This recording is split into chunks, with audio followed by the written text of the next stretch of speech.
Grand sourire et éclat de rire ce matin à la reprise des discussions à Londres. Les ministres des Finances du G7 affichent volontiers leur complicité à quelques minutes d'un accord historique. Ils prévoient un taux minimum d'impôt sur les sociétés de 15% dans tous les pays pour éviter le dumping fiscal entre États. Avec cet accord et ce taux d'imposition minimum, nous pouvons nous assurer que les pays et les entreprises, où qu'ils opèrent, sont sur un pied d'égalité, en veillant à ce qu'elles paient le bon impôt au bon endroit et au bon moment. Un accord rendu possible par le changement de présidence américaine. Donald Trump avait torpillé les négociations il y a 3 ans. L'équipe de Joe Biden et sa secrétaire au Trésor les ont relancées.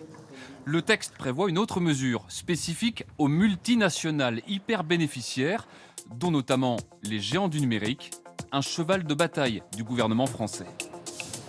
C'est historique parce que pour la première fois, les géants du digital vont être réellement taxés, alors qu'ils échappaient largement à l'impôt depuis des années. Et concrètement, ça veut dire que vous avez une multinationale, elle fait des profits en France, elle décide de les délocaliser dans un pays où elle ne paye que 1, 2 ou 3% d'impôt sur les sociétés, eh bien elle devra payer la différence à la France. Cet accord des ministres des Finances sera soutenu et ratifié le week-end prochain par Joe Biden et les autres chefs d'État du G7 qui se réuniront ici, en Angleterre.